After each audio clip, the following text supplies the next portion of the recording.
Imagine yourself standing at the very edge of Scotland's Atlantic coast, long before modern comforts, long before weather forecasts, long before anyone had the luxury of choosing when to face the storms.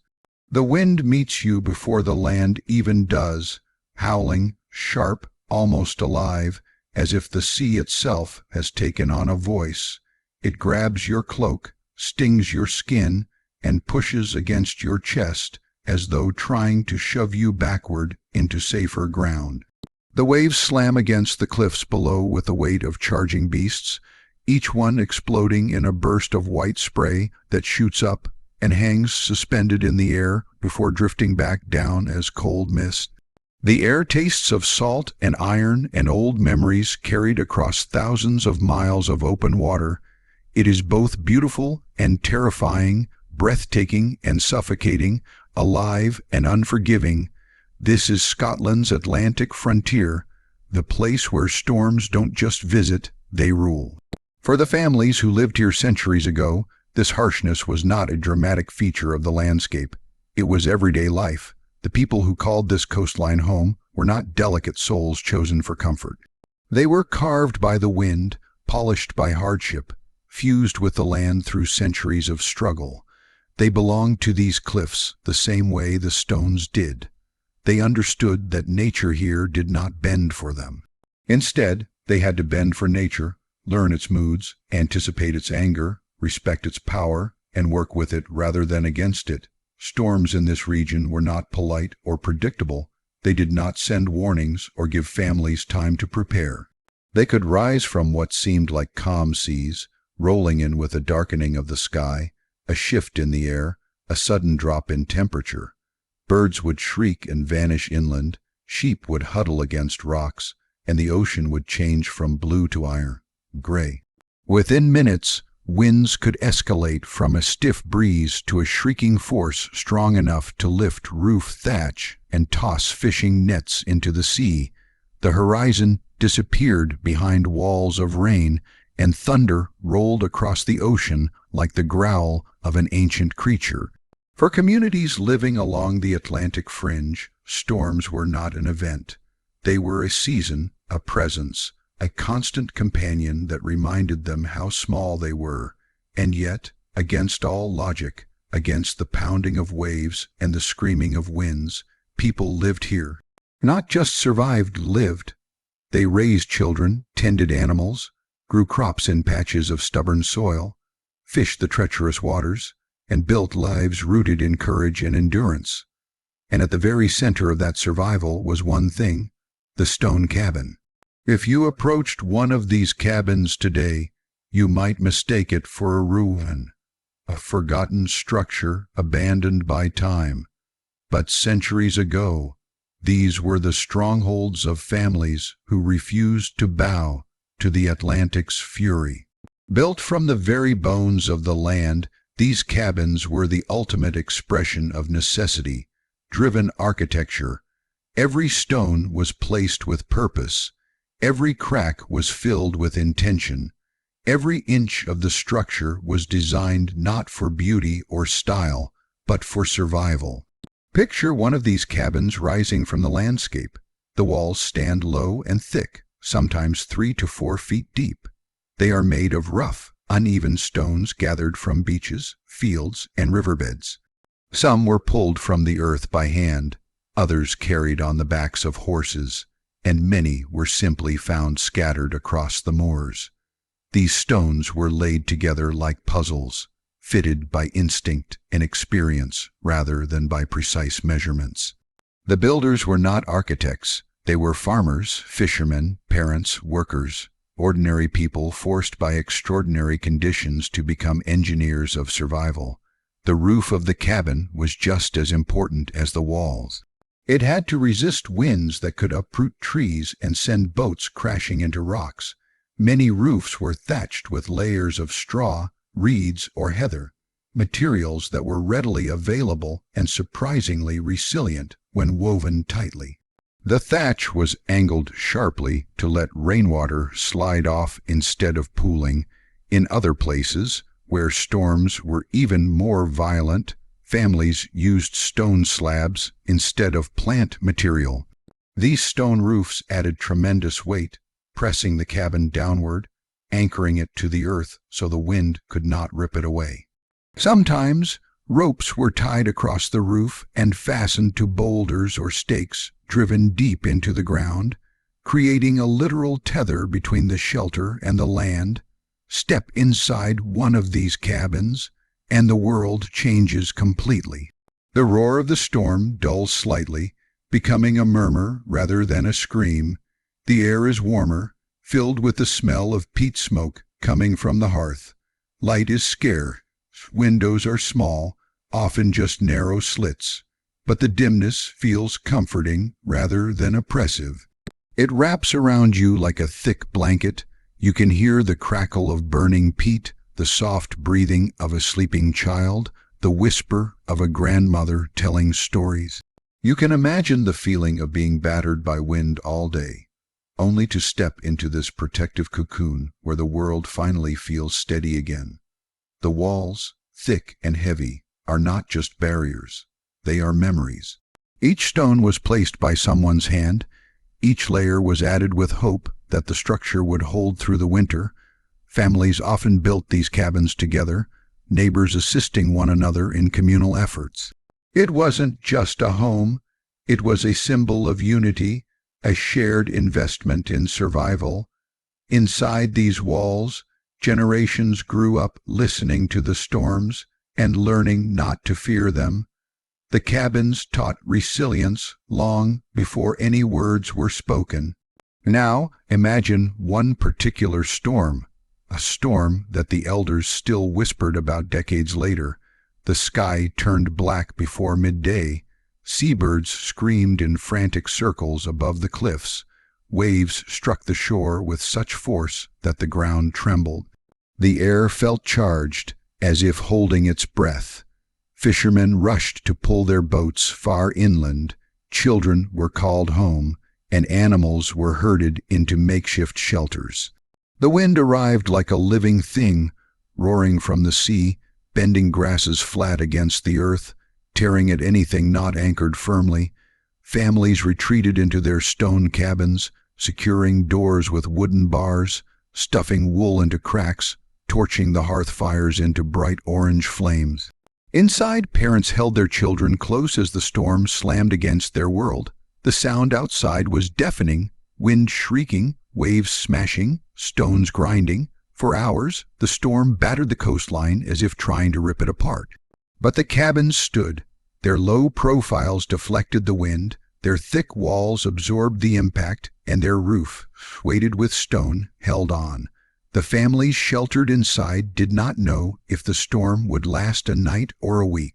All they could do was trust the structures their ancestors had built, trusting that the wisdom of generations would protect them. When the storm finally passed, the land was changed, boats were shattered. Animals were lost, fields were torn, but the cabins remained, battered yet unbroken.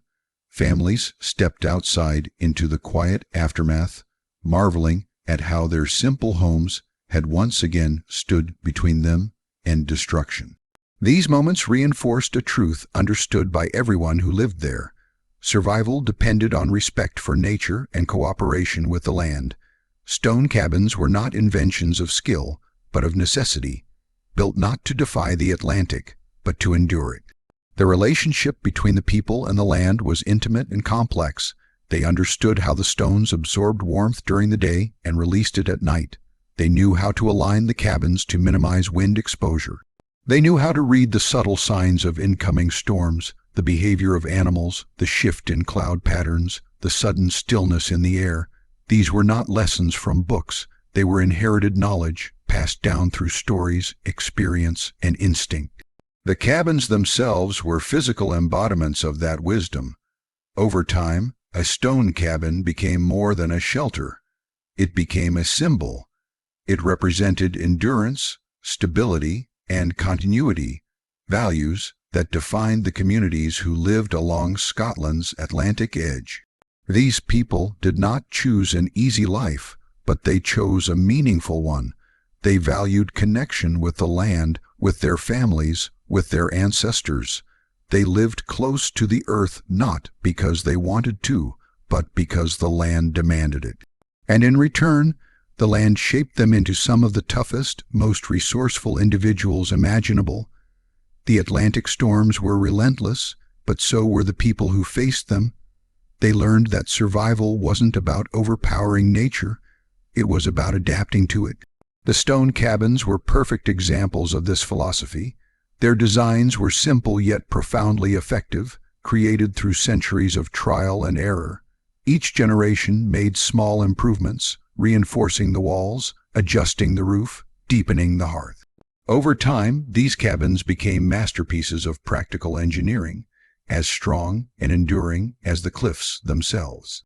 When you look at a stone cabin now, standing silent amidst wind, swept moors, or perched on the edge of a cliff overlooking the Atlantic, it might seem like a remnant of a distant past, but if you listen closely, truly listen, you can almost hear the echoes. You can imagine the sound of children laughing inside, the murmur of conversations around the fire, the creaking of wooden doors during storms. You can feel the weight of history pressed into every stone. You can sense the bravery of the families who once made these walls their shield against the world. These cabins remind us that survival is not always dramatic. Sometimes it is quiet, patient, and persistent. It is found in the ability to withstand hardship, to adapt, to endure. It is found in the hands that placed stone atop stone, in the hearts that faced storms with courage, in the spirits that refused to be broken by the Atlantic's fury. The stone cabins of Scotland stand as monuments, not to wealth or power, but to resilience, to ordinary people who lived extraordinary lives simply by staying alive in a place where nature constantly tested their strength.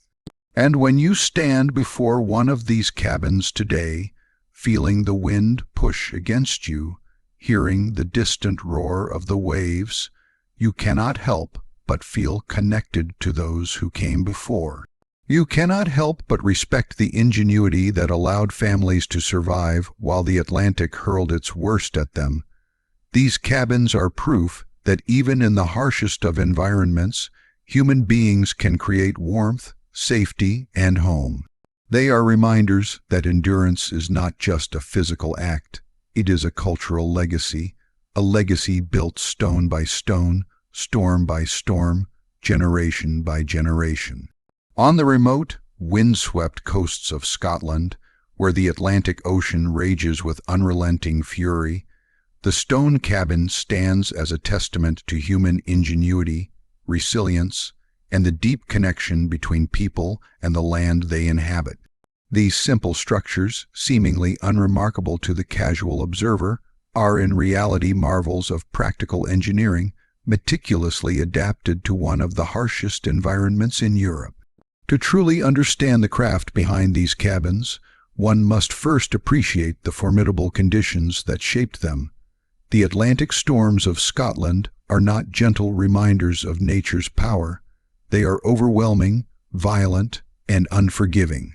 Winds howl across cliffs carrying salt and spray, waves batter the shore with a force capable of eroding even solid rock, and rain falls in torrents that can flood low-lying areas in a matter of hours.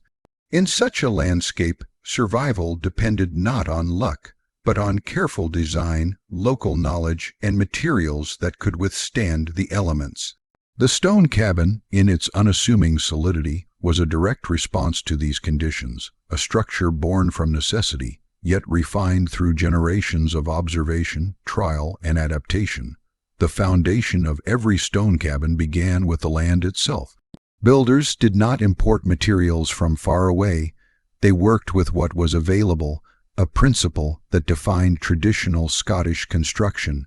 Stones from the surrounding fields and cliffs were carefully selected, each one assessed for strength, shape, and suitability for stacking. Builders preferred dense, coarse stones that could resist erosion and absorb the shocks of wind and rain. These stones were not merely stacked haphazardly. The arrangement followed a deliberate logic. Larger, flatter stones formed the base, creating a stable platform that could bear the weight of the walls above. Medium-sized stones were layered strategically, interlocking to prevent shifting, while smaller stones and chips filled gaps, creating a uniform surface that would not give way under pressure. This careful attention to detail transformed raw materials into a cohesive structure capable of enduring decades, even centuries, of Atlantic storms. Mortar played a crucial role in the stability and longevity of these cabins.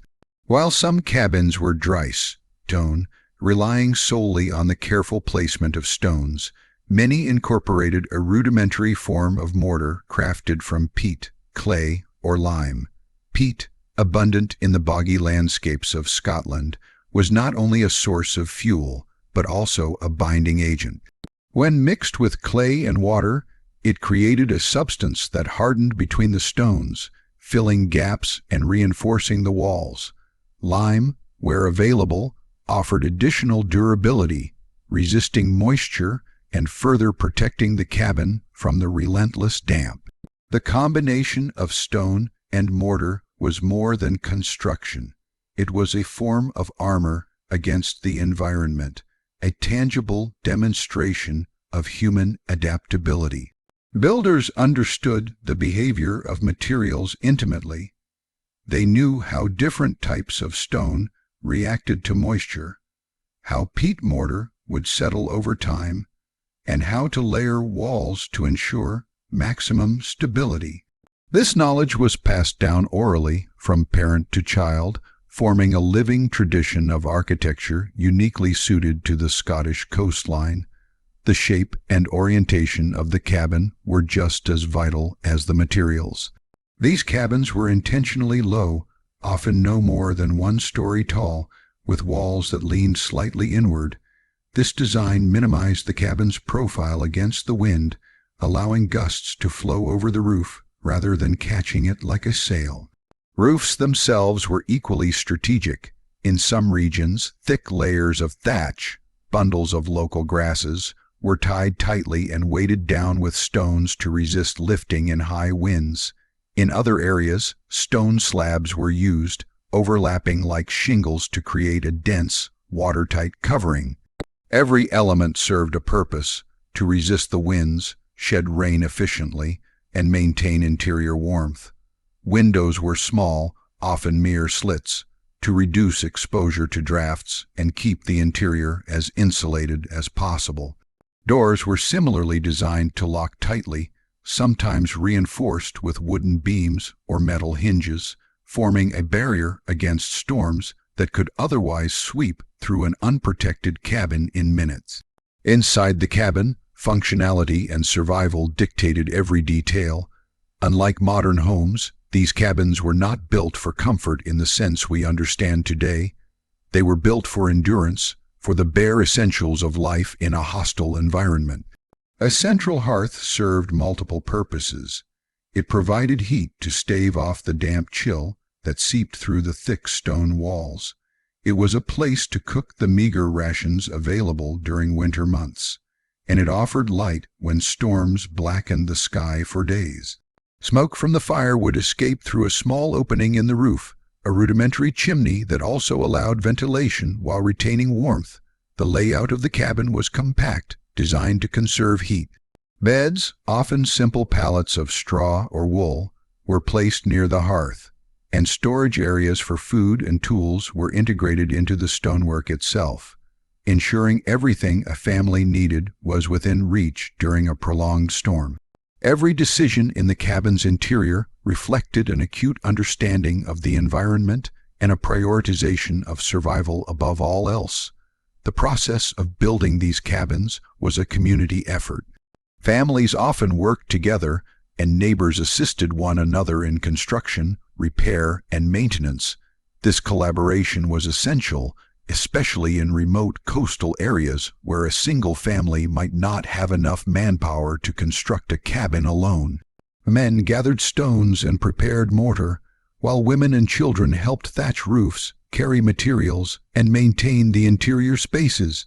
Knowledge was transmitted through observation and oral instruction, with each generation learning the nuances of construction, how to select the right stone, how to shape it, how to layer it to resist the wind, and how to repair damage after a storm.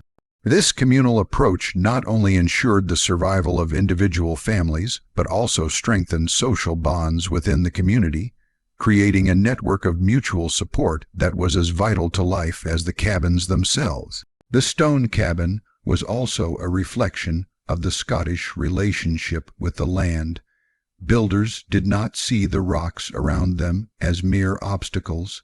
They were resources, raw materials imbued with practical and symbolic significance. Each stone had a place, each wall a purpose, and each cabin a connection to the earth it rested upon. The very act of building a cabin was an engagement with the landscape, an acknowledgement of both its dangers and its generosity. In this way, the cabins were more than shelters. They were a physical manifestation of human ingenuity harmonizing with nature. They demonstrated a profound understanding of local geology, climate patterns, and environmental forces, and in doing so, they offered families a chance to endure where others might succumb. Over time, the cabins evolved, reflecting both necessity and innovation. Early designs were simple and utilitarian, but as builders gained experience, subtle improvements emerged. Roofs were refined to shed water more efficiently, walls were reinforced in response to particularly brutal storms, and interior spaces were optimized for warmth and storage. Some cabins included small extensions, perhaps a lean-to for animals or additional storage, while others incorporated multiple rooms for larger families. Despite these changes, the core principles remained the same. Use local materials, build low and strong, insulate against the elements, and focus on practicality above all else. These enduring principles ensured that even centuries later, many stone cabins still stand, silent witnesses to a way of life that demanded resilience, foresight, and a deep understanding of the natural world. The legacy of stone cabins extends beyond their physical construction. They are monuments to human adaptation, evidence that communities can thrive even in seemingly inhospitable environments. They embody the fusion of practical skill, environmental knowledge, and communal effort, showing that survival is not simply a matter of brute strength or chance, but of intelligence, cooperation, and careful planning. Each cabin tells a story, not only of storms weathered and winters survived, but of generations who learned to live in harmony with one of the world's most formidable coasts. They are reminders that architecture, at its best, responds to the environment rather than attempting to dominate it, creating spaces that are resilient, functional, and intimately connected to the lives of those who inhabit them. In studying these cabins today, historians and architects gain insight not only into traditional construction techniques, but also into the broader social and cultural context of Scottish coastal life. The cabins reflect the priorities, struggles, and ingenuity of the communities that built them. They illustrate how people adapted to environmental challenges, leveraged local resources, and created sustainable solutions long before modern technology existed. The meticulous craft of stone selection, the careful layering of walls, the integration of mortar, the design of roofs, and the efficient use of interior space all demonstrate a sophisticated understanding of materials and environmental forces. These cabins, though simple in appearance, are in fact sophisticated responses to a complex set of challenges, combining practicality with resilience in a way that ensured the survival of families for generations. The stone cabins also serve as a bridge between past and present, connecting modern observers to the daily realities of life centuries ago. Standing before a cabin, one can almost hear the Atlantic wind pounding against its walls, smell the peat smoke drifting from the hearth, and imagine the families huddled together inside, sharing warmth, food, and stories as the storm raged outside. They are living lessons in resourcefulness, showing that even in the harshest conditions, human ingenuity can create spaces of safety, comfort, and continuity. In this sense, the cabins are not only historical artifacts, but also enduring symbols of resilience, ingenuity, and the enduring bond between humans and the natural world. The story of crafting a stone cabin is therefore more than a tale of architecture. It is a story of survival, adaptation, and community. It reveals the intimate knowledge that Scottish families had of their environment, the skill with which they transformed raw materials into enduring structures, and the collaborative spirit that ensured the success of these endeavors. Each cabin, whether standing alone on a remote cliff or forming part of a small village, represents a triumph of human creativity over adversity. It demonstrates that in the face of relentless storms, limited resources, and a challenging landscape, people were able to build homes that were not only functional, but also resilient, enduring, and deeply connected to the land. In the end, the stone cabins of Scotland are monuments to a way of life that balanced practicality, endurance, and harmony with nature. They were the product of centuries of accumulated knowledge, shaped by necessity and refined through experience. They remind us that survival in harsh environments requires ingenuity, cooperation, and a deep understanding of one's surroundings. And most importantly, they stand as enduring symbols of the human capacity to adapt, to endure, and to create lasting structures that protect and sustain life even in the most challenging conditions. The craft of building a stone cabin, with its careful selection of materials, meticulous construction, and thoughtful design, is a story of resilience, of community, and of humanity's ongoing dialogue with the natural world, a story that continues to inspire and educate us to this day. Life inside a stone cabin along the rugged Scottish coastline was a unique blend of resilience, routine, and intimate connection with the forces of nature. To the casual observer, it might seem a simple, even austere existence, a small, stone-built structure with low ceilings, narrow windows, and a central hearth. Yet, within these modest walls unfolded a complex, vibrant human experience shaped by necessity, ingenuity, and the ever-present challenge of the Atlantic storms. Living inside a stone cabin required more than merely occupying a shelter. It demanded adaptation, discipline, and an understanding of both the physical environment and the rhythms of family life. These cabins were not merely passive shelters. They were active participants in the survival of Scottish families, mediating the relationship between human beings and the relentless forces outside. From the moment one entered a stone cabin, the influence of the storm outside was apparent, yet contained. The walls, thick and solid, muted the sound of wind tearing across the cliffs, though the occasional creak or groan reminded inhabitants of the power just beyond. Windows were intentionally small, designed to limit drafts while still allowing a glimpse of the landscape outside, a reminder of the peril that awaited beyond the protective stone. The door, often reinforced with sturdy wooden beams, served as both a physical barrier and a psychological boundary, marking a safe, warm interior against the chaos of the Atlantic.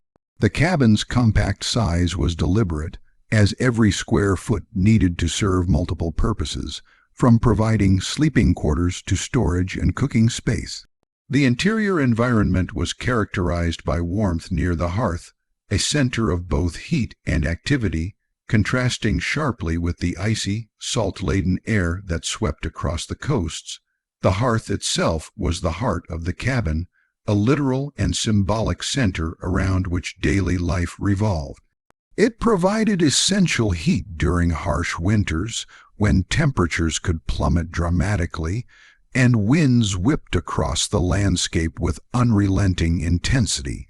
Families relied on the hearth for cooking, boiling water, and sometimes even heating stones for warmth during particularly severe nights.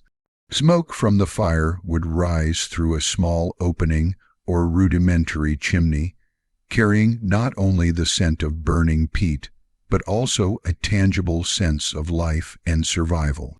The hearth was a gathering place where parents taught children practical skills, shared stories of previous storms, and reinforced the traditions and knowledge that would be essential for enduring the harsh environment.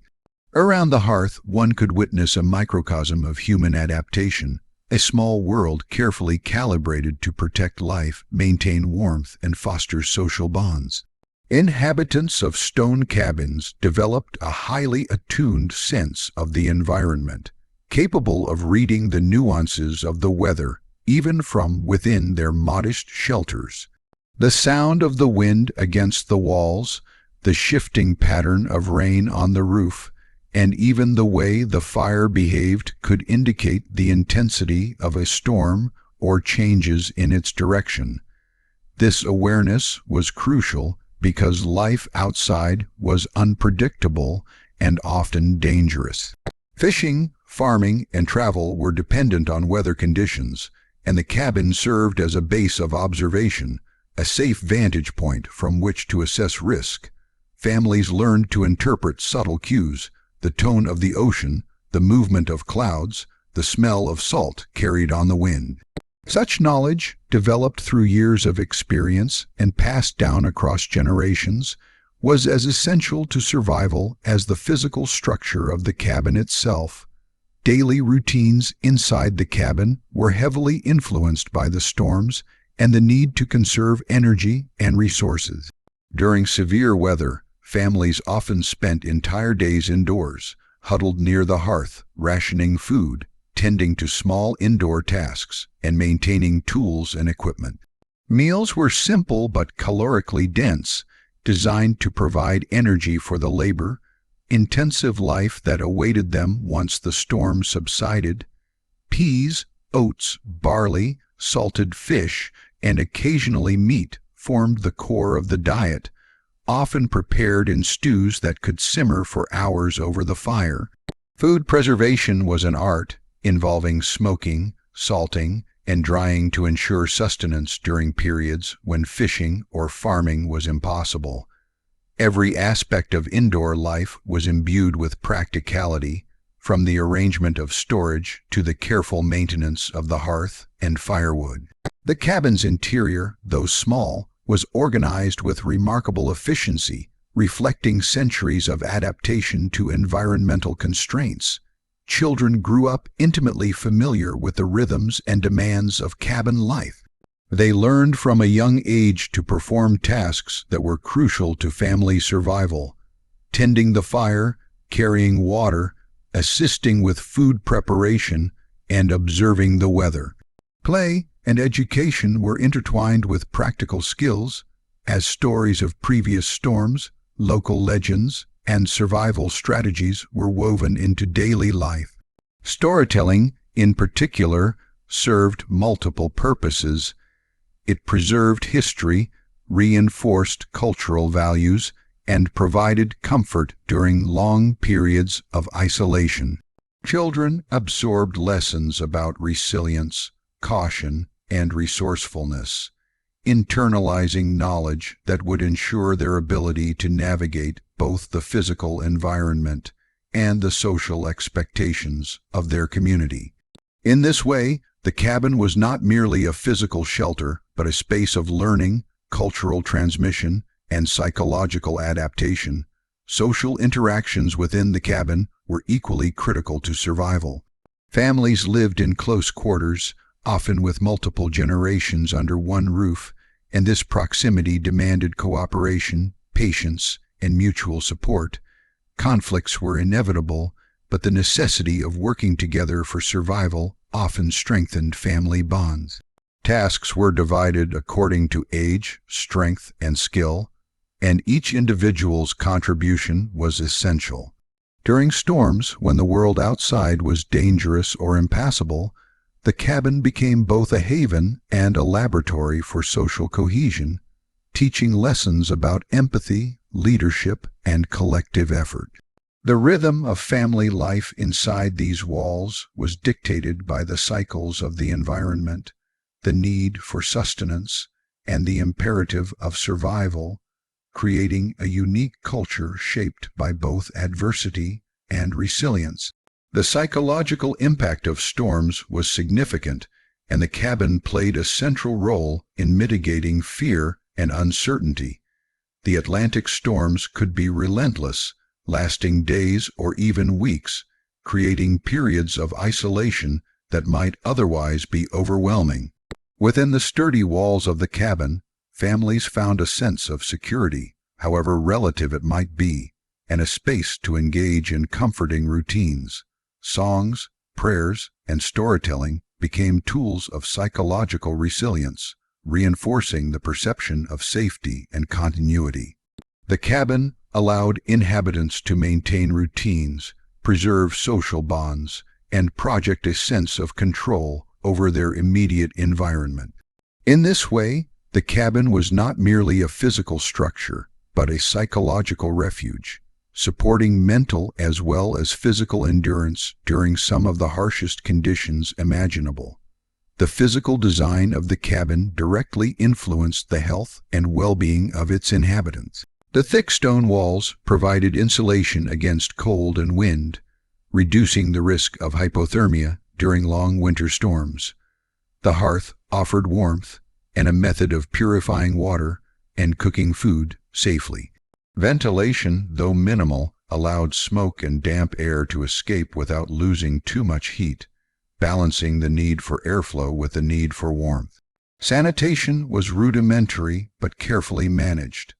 Waste was often removed or composted, and the limited interior space required meticulous organization to prevent clutter and maintain hygiene.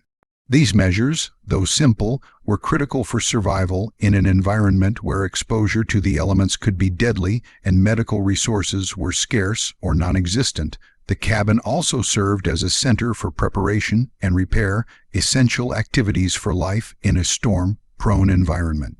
Tools, clothing, and equipment were maintained within the cabin, protected from the elements and ready for immediate use. Repairs to walls, roofs, and furniture were carried out indoors whenever possible or in sheltered areas nearby, using materials and techniques adapted to the specific challenges of the coastal environment. This focus on maintenance and readiness was a hallmark of life inside the cabin, reflecting an understanding that survival depended not only on enduring storms, but on anticipating and mitigating their effects. The cabin was a living workshop, a space where human skill met environmental necessity and where preparation and adaptation were ongoing, everyday practices. The intimate connection between the inhabitants and the cabin extended to the rhythm of daily life, which was dictated by the natural cycles of light, weather, and resource availability. Mornings might begin with tending the hearth and preparing food, followed by tasks such as mending nets, repairing tools, or preparing for trips to the fields or shoreline.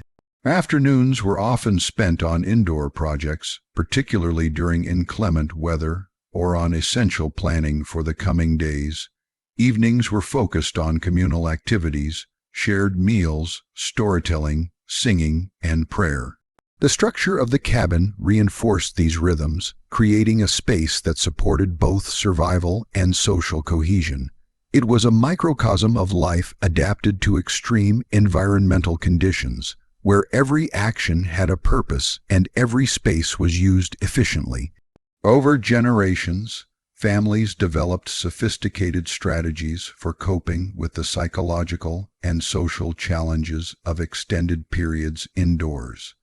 Games, music, and creative expression provided distraction and entertainment, while communal work fostered a sense of achievement and purpose. These activities, embedded within the functional requirements of survival, enhanced both morale and mental resilience.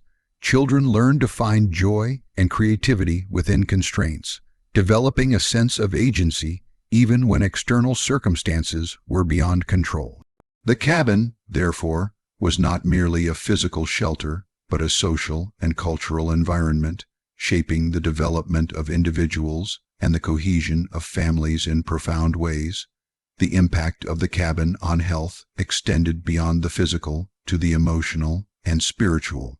The regular rhythms of daily life, the warmth of the hearth, and the presence of family and community created a sense of stability and continuity that was essential for coping with the unpredictable and often violent natural environment.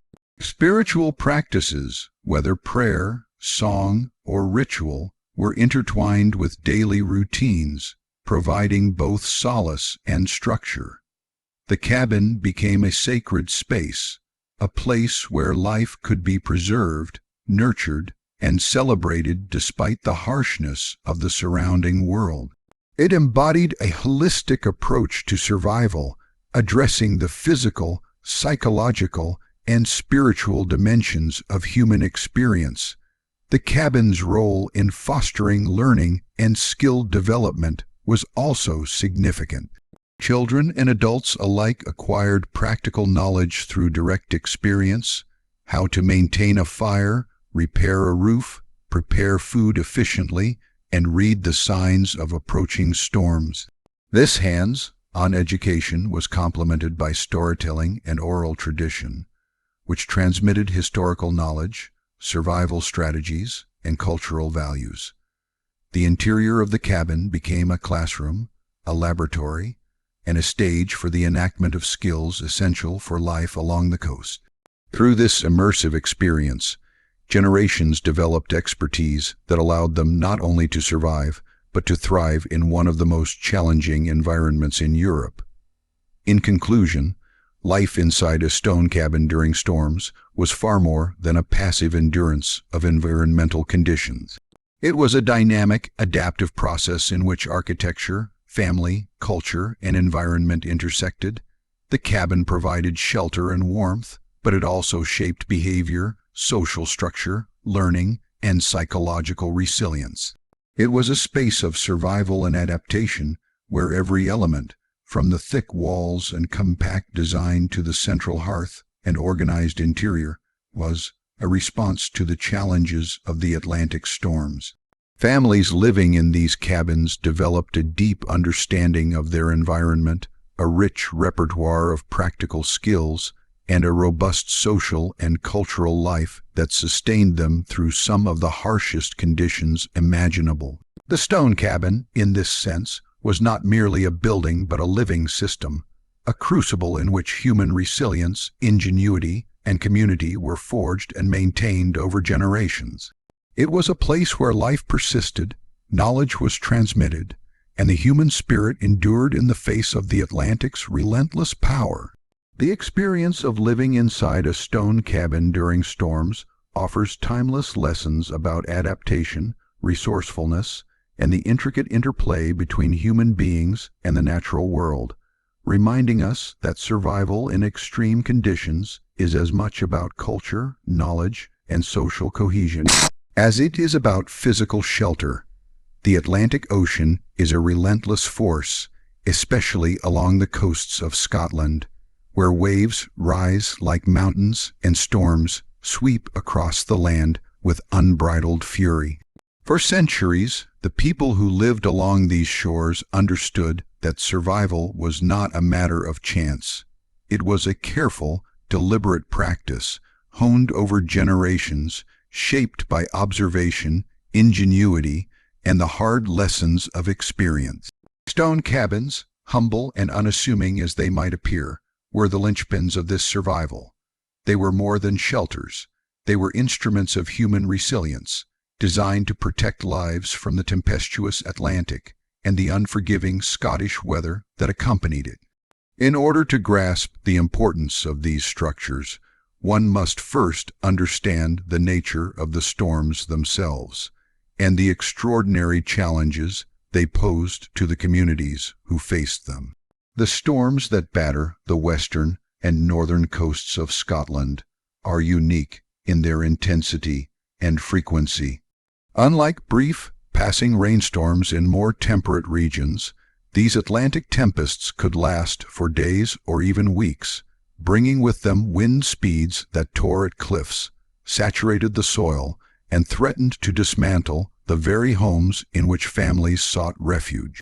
Waves, sometimes 40 or 50 feet high, would crash relentlessly against the shore, sending a mix of salt spray and debris across fields and pastures. Rain fell in sheets, and snow or sleet could quickly accumulate, making travel impossible and isolating communities from both trade and communication. The sheer unpredictability of the storms required constant vigilance, a profound understanding of environmental patterns, and a readiness to endure both physical discomfort and the psychological strain of isolation. It is within this context that stone cabins became more than simple dwellings. They became sanctuaries and strategic tools, the very embodiment of preparedness and adaptation. To survive these storms, families relied on meticulous preparation long before the first wind gusts began to howl. Cabins were fortified in anticipation of the tempest, doors were reinforced, roofs were examined and weighted to prevent lifting, and stones or other materials were used to secure loose elements. Windows were shuttered or sealed with cloth and additional stone, minimizing drafts and preventing water intrusion. Inside, the hearth was prepared for continuous use, with extra peat or wood carefully stockpiled to ensure warmth and the ability to cook food over extended periods of storm-induced isolation. Provisions were carefully rationed, often including salted or smoked fish, preserved grains, and dried vegetables, foods that could last weeks if necessary. Each preparation reflected a deep understanding of the storm's duration and intensity, a knowledge passed down orally through generations, embedded in family rituals, and reinforced by lived experience. Survival was an orchestrated effort, a combination of physical fortification, resource management, and mental readiness. The architecture of the stone cabin itself was central to survival. Thick, interlocked walls formed an impenetrable barrier against wind and rain, absorbing the force of storms rather than succumbing to it. Low, heavy roofs ensured that the cabin remained anchored even as winds reached astonishing speeds. The interior was compact, minimizing exposure to cold and maintaining heat efficiently. Every element of the cabin was designed to withstand the worst the Atlantic could deliver, demonstrating a remarkable understanding of environmental engineering long before modern techniques existed. These structures were not temporary shelters. They were permanent solutions designed to endure repeated storms over decades, offering continuity and stability in an unpredictable landscape. Storms tested not only the physical integrity of the cabins, but also the resourcefulness of those inside. Families had to maintain warmth despite cold winds, prepare food without modern conveniences, and ensure that children and the elderly were protected from exposure and danger. The hearth became the hub of activity, a source of heat, a means of cooking, and a focal point for family gatherings. Smoke curled upward, carrying with it the comforting scent of peat and wood, while the fire's glow provided psychological solace against the darkness and fury outside. Within the cabin, life was carefully structured around the necessities of survival, tending the fire, monitoring provisions, repairing any damage, and maintaining morale through stories, songs, and prayer. This combination of practical action and psychological support was essential, as the storms often brought extended periods of isolation and stress that could otherwise overwhelm families unprepared for such intensity. The unpredictability of the Atlantic required inhabitants to be vigilant, adaptable, and proactive. Storms did not follow schedules. They could arrive suddenly, intensifying within hours. Families learned to recognize subtle signs of approaching weather, shifts in wind patterns, changes in cloud formations, the scent of salt in the air, and even the behavior of animals. Sheep and cattle, for instance, often sought shelter before a storm, signaling to humans the need to secure the cabin and prepare supplies. Fishermen observed ocean currents, swell patterns, and bird activity to predict when the sea would become dangerous. The knowledge of these indicators was critical, as venturing outside during a storm could be fatal.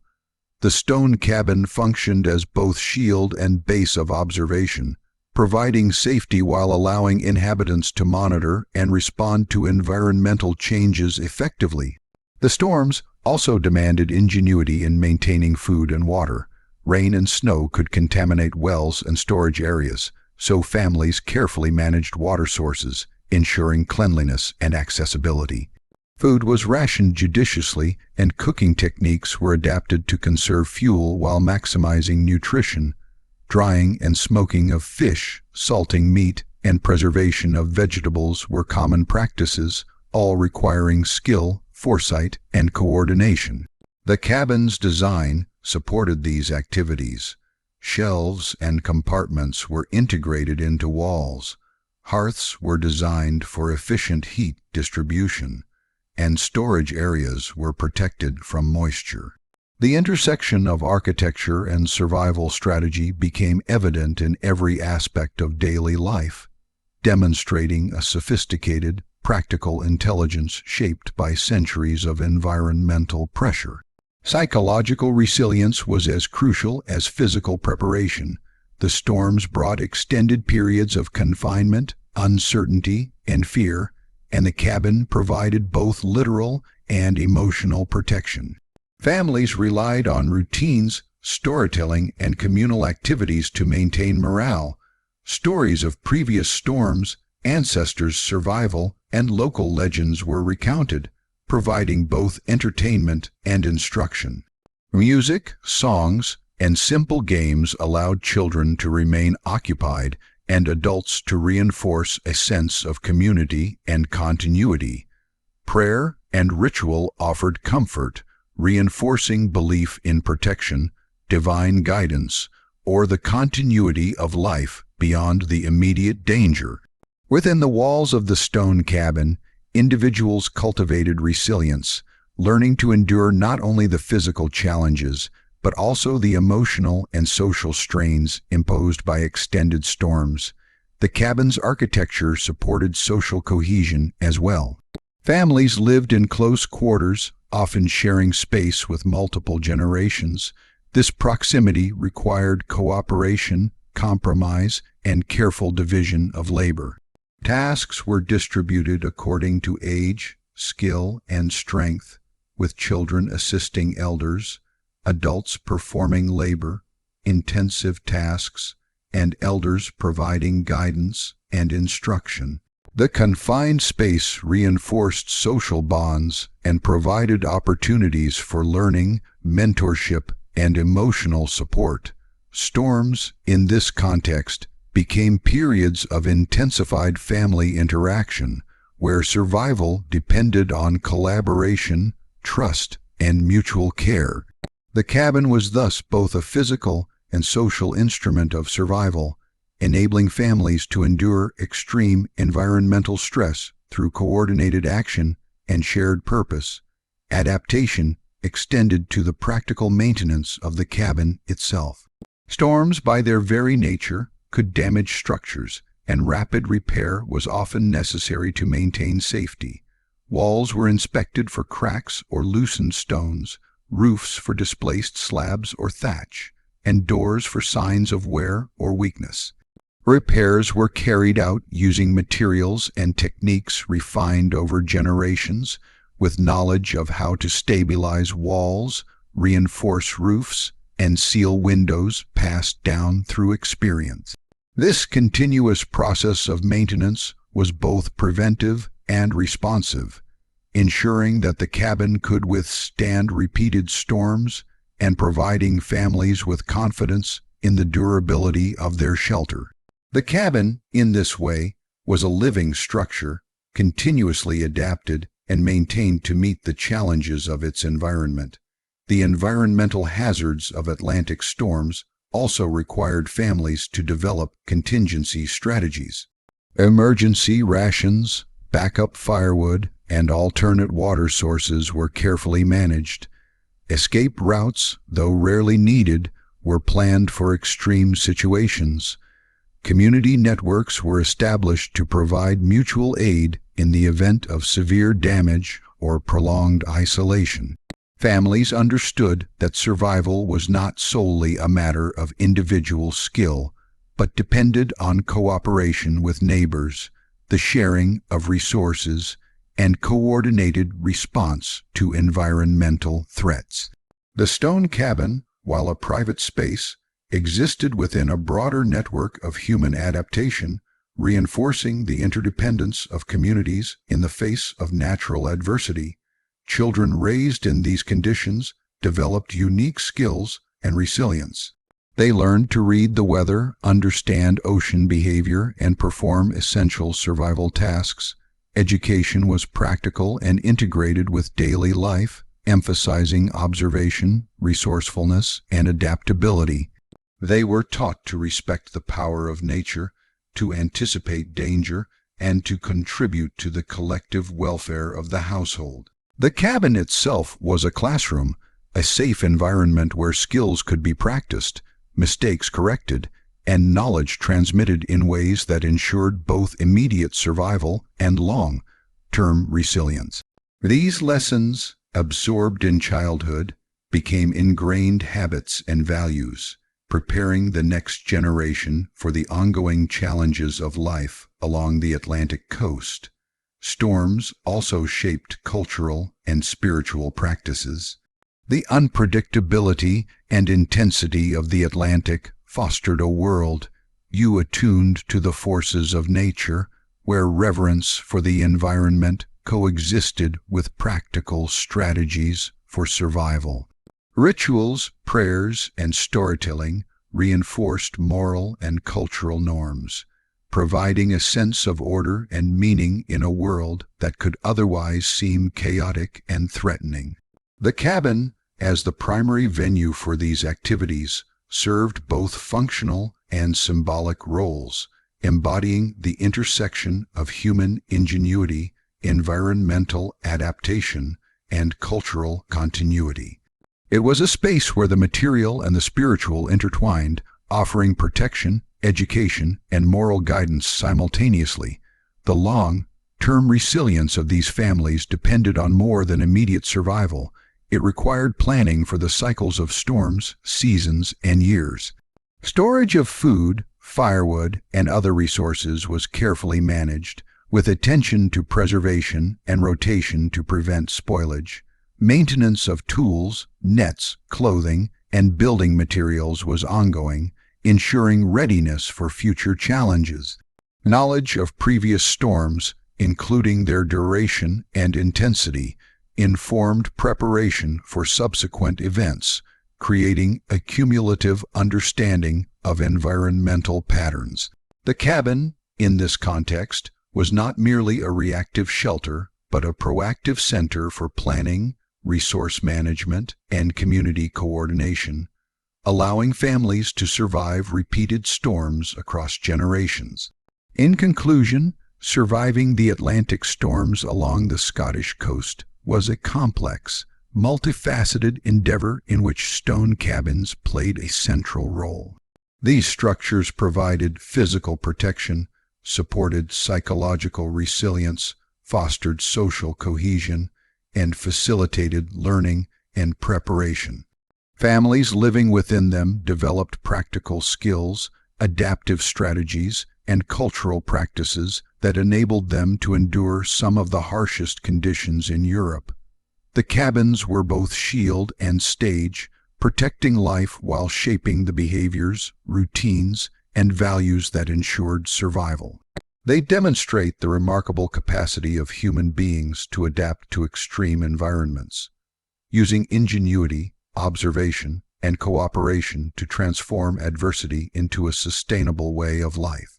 In every thick wall, low roof, and carefully placed stone lies a story of resilience, foresight, and the enduring power of human adaptation, a testament to the families who braved the fury of the Atlantic and emerged alive, sustained, and strengthened for the generations to come.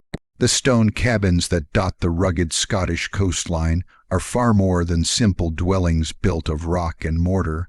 They are silent storytellers, each one a repository of the lives, struggles, and triumphs of generations who have endured the relentless fury of the Atlantic.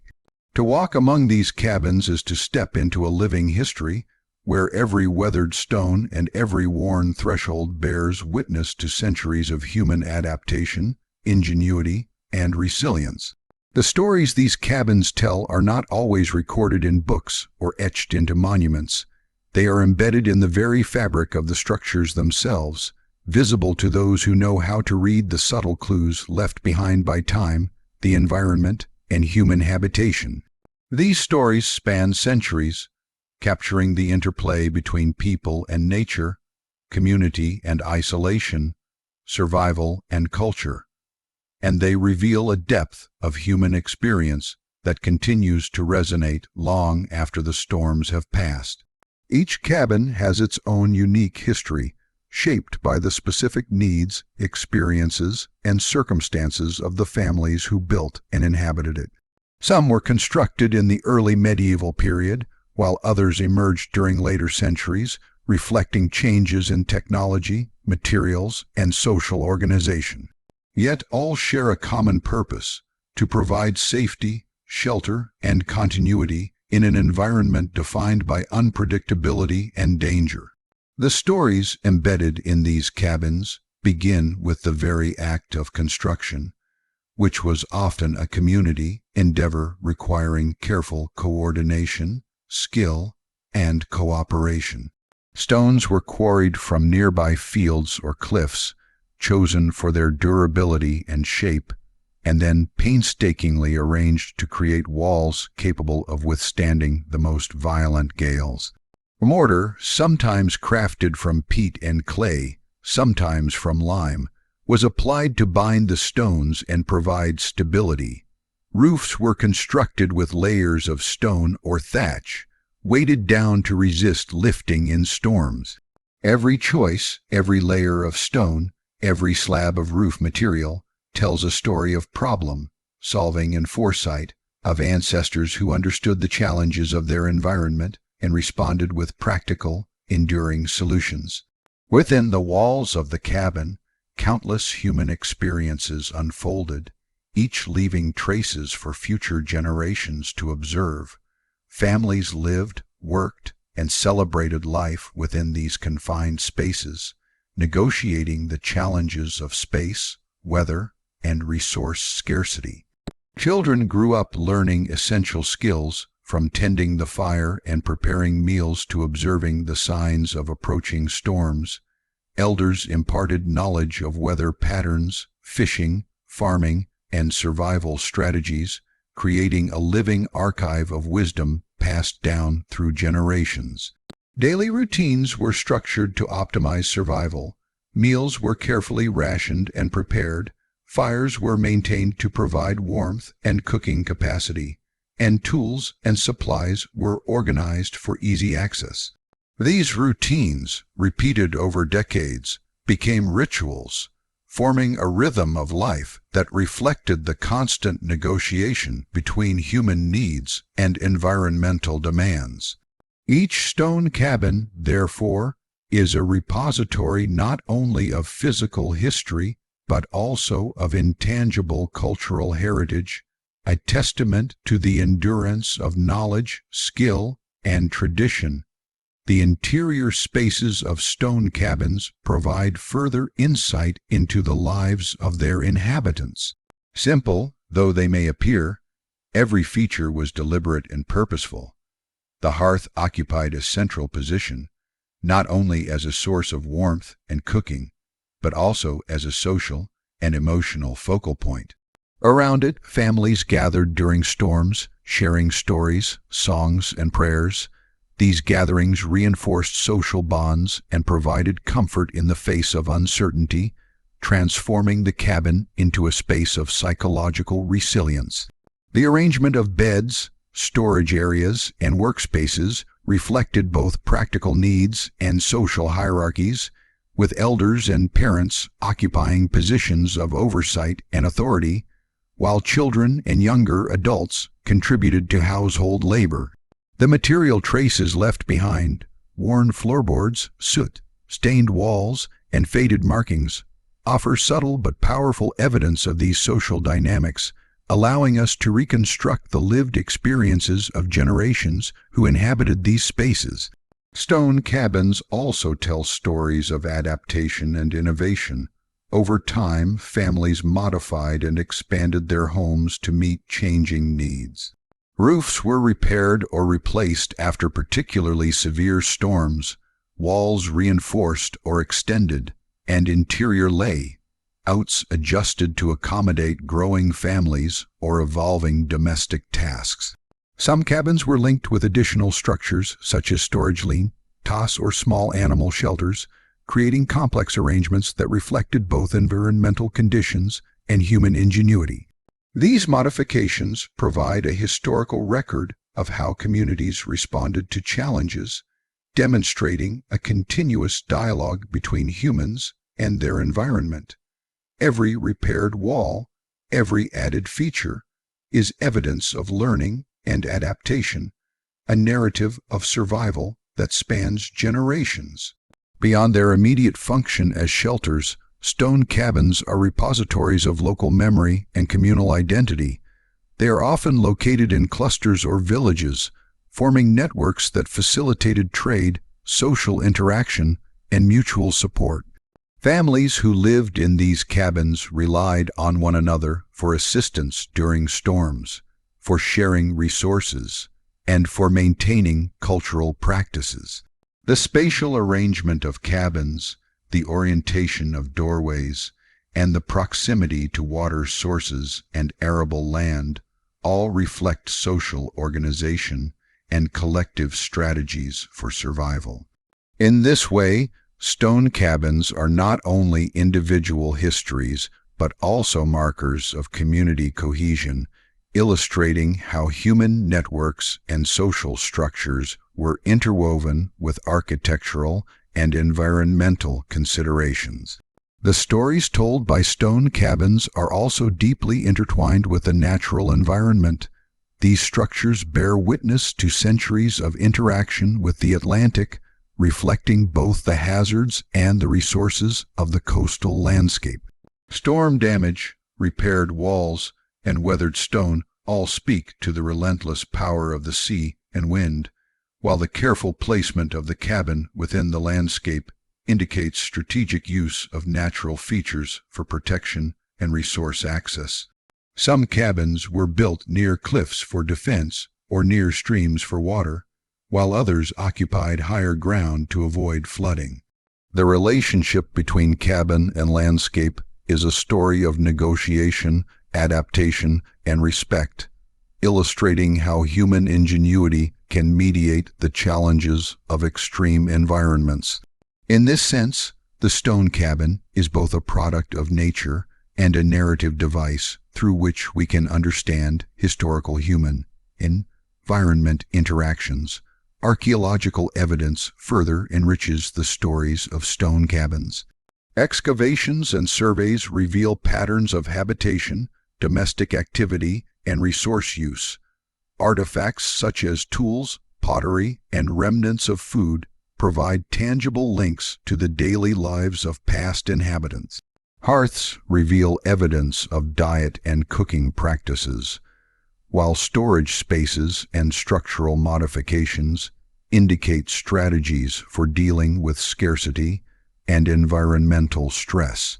Even the wear patterns on stone floors, door frames, and thresholds can tell us about the movement of people within the cabin, the frequency of activity, and the social dynamics of the household. Each fragment of evidence contributes to a layered narrative, allowing historians, archaeologists, and storytellers to reconstruct not only the physical but also the cultural and social dimensions of life in these coastal communities. The cabins also bear witness to extraordinary stories of endurance and survival. Generations of families weathered storms that could destroy crops, flood pastures, and isolate entire communities. Yet the cabins stood firm, providing shelter and continuity. Stories passed down orally recount nights when wind and wave threatened to engulf the land, and families huddled together, relying on their skill, preparation, and the solidity of the stone walls. Children learned to navigate fear, adults honed practical survival strategies, and elders transmitted wisdom that ensured continuity. These narratives are embedded in the very fabric of the cabins, reflected in repairs, reinforcements, and adaptations that chronicle human resilience in the face of environmental adversity. The cabins also reveal stories of loss and resilience. Storms sometimes destroyed homes, claimed livestock, or disrupted food supplies, yet families rebuilt, repaired, and persevered. The act of reconstruction itself is a story demonstrating determination, resourcefulness, and communal effort. Stones, salvaged from ruined walls, replaced roofs, and modified layouts, are physical testimonies to the cyclical nature of survival along the Scottish coast. These ongoing narratives highlight the interplay between vulnerability and strength, illustrating that even in the harshest circumstances, human ingenuity and determination can preserve life and culture. Cultural and spiritual stories are intertwined with the physical history of the cabins. Many families incorporated symbolic or practical elements into the construction and maintenance of their homes, reflecting beliefs, superstitions, and ritual practices. Certain orientations of the cabin, placements of thresholds, or protective charms were intended to safeguard inhabitants from harm, blending practical architectural considerations with cultural meaning. Storytelling, song, and prayer within the cabin provided psychological comfort, reinforced social norms, and linked the family to a broader cosmology.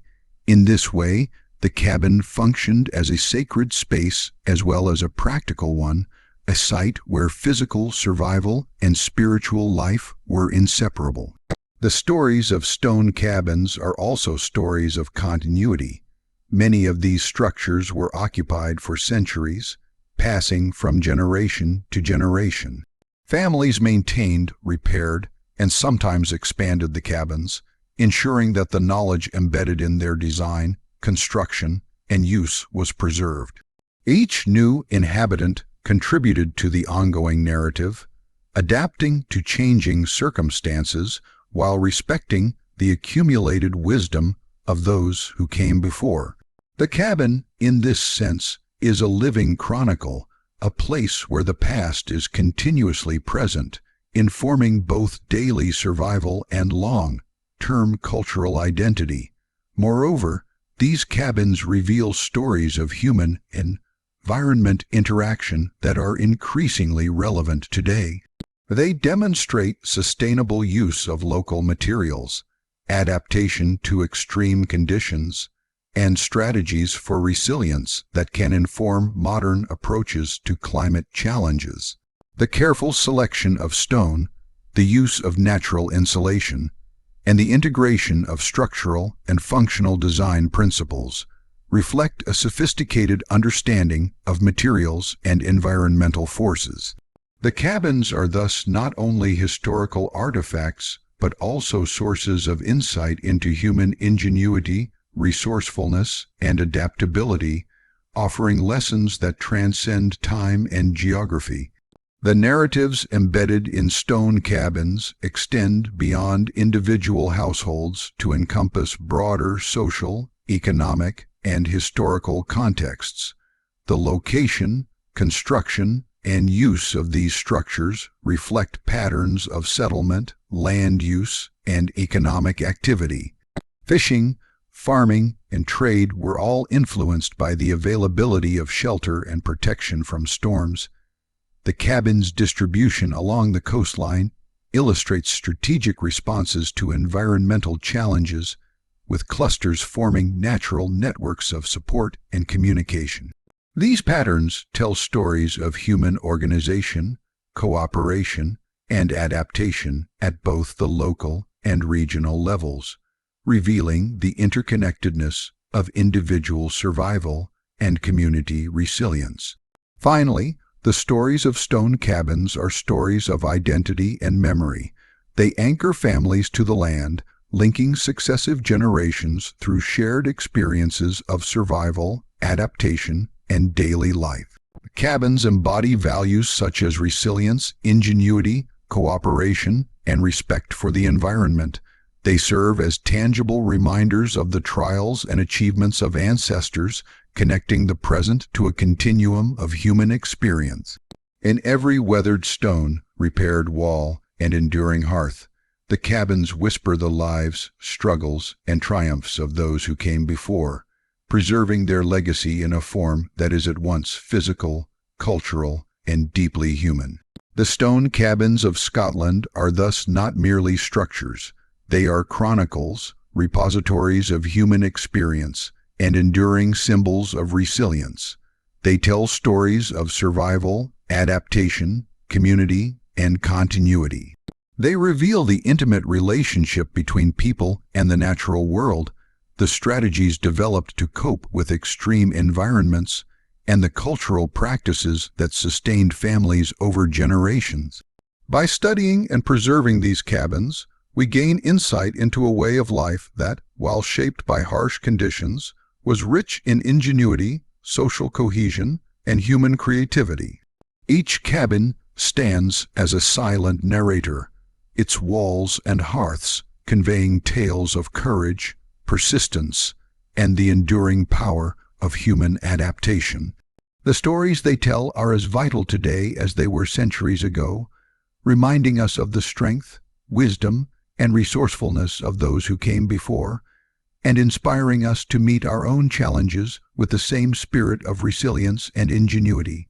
The legacy of stone cabins along the rugged Scottish coast extends far beyond the physical structures themselves. These buildings, crafted from local stone and reinforced with generations of practical knowledge, are enduring symbols of human resilience, ingenuity, and the profound connection between people and their environment. Their existence tells a story not only of survival against the relentless fury of the Atlantic, but also of a culture shaped by hardship, adaptation, and the careful transmission of knowledge across generations. To fully understand the legacy of these cabins, one must consider their role as shelters, community centers, educational spaces, and repositories of cultural memory. Each cabin, no matter how small or weathered, represents a microcosm of human determination, a testament to the ability of ordinary families to endure extraordinary conditions through skill, foresight, and cooperation. The most immediate aspect of the legacy is the cabin's remarkable durability. Built with thick stone walls, low profiles to resist wind, and roofs designed to shed rain and snow efficiently, these structures were engineered to survive repeated Atlantic storms over decades, and in many cases, centuries. Unlike modern buildings that may rely on imported materials, complex machinery, or temporary reinforcements, stone cabins were constructed using local resources and simple but effective techniques. The walls were carefully layered with interlocking stones, sometimes reinforced with peat, clay, or lime mortar, providing